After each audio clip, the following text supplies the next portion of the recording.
You were never supposed to feel this empty. Think about it. Every breakup, every goodbye, every moment you've walked away from someone, what's the first thing your brain does? It starts building a bridge back. A text you shouldn't send, a photo you shouldn't look at, a route you drive just because they might be there.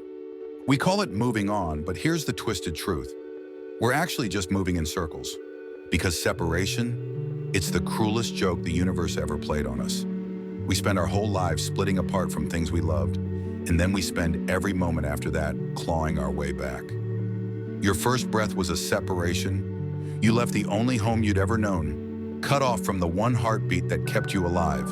And ever since that day, you've been searching for that feeling again. That completeness, that connection, that sense of being held without having to ask for it. Every friend group you join, every relationship you chase, every time you can't stand to be alone with your thoughts for 5 minutes, it's all the same desperate scramble back to something we lost before we even knew we had it.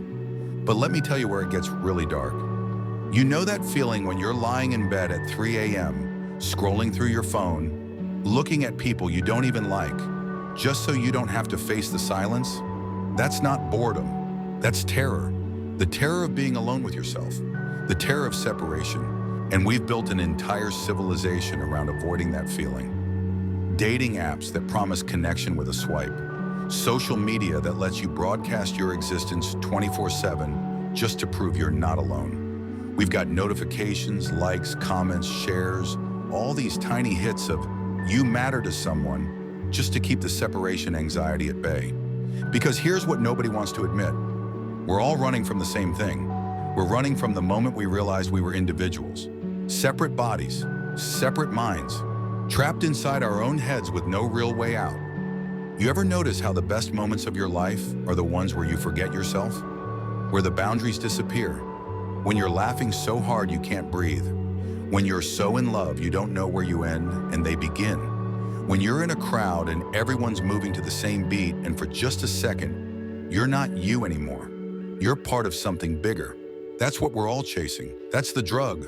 The feeling of not being separate. And then it ends. The concert's over. The relationship falls apart. Your friends go home. And you're back to being you. Alone. Separate. Again. So you start the hunt all over again. Another person to fill the void. Another experience to make you feel whole. Another anything to avoid sitting with the reality that you are fundamentally, terrifyingly alone. But here's where it gets wild. Here's where your brain is about to break a little.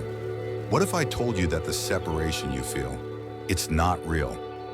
What if every single moment you've spent trying to get back to connection, you were already there? You just couldn't see it. Think about the air you're breathing right now. The same air that's in my lungs is in yours. The atoms in your body were once part of stars that exploded billions of years ago. The water you drink has been through dinosaurs, oceans, clouds, other people. You are literally made of the same stuff as everything else in the universe. You're not separate from your ex. You're not separate from your parents. You're not separate from the stranger on the street or the tree outside your window.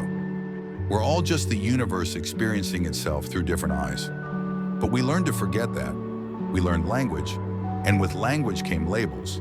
Me and you, us and them, here and there. And suddenly we had borders, boundaries, separation. And once you believe you're separate, you spend your entire life trying to fix what was never actually broken. Every time you fall in love, you're not finding someone new. You're remembering what it feels like to not be separate. Every time you lose someone, you're not losing them. You're just forgetting again. And the most insane part? The love you're searching for outside yourself, in other people, in experiences, in validation. It's the same love you started with, the same love you were born into, the same love that's been there the entire time, underneath all the fear. You're not broken. You're not incomplete. You're not missing anything. You've just been convinced that you are.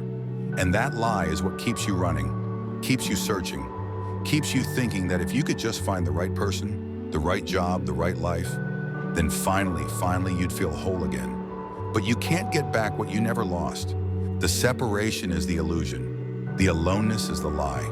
The emptiness you feel, That's just the space you created when you started believing you were separate from everything. So yeah, keep chasing connection. Keep falling in love. Keep building relationships and friendships and communities. But know this, you're not doing it because you're broken. You're doing it because you remember. Somewhere deep inside, you remember what it feels like to be one with everything. And that memory won't let you rest until you find your way back. But here's the secret they don't tell you. You never left. You're not looking for love. You're looking for your way back home. And home? Home was never somewhere else. It's been right here the whole time. In you, around you, through you. The illusion isn't that we're separate.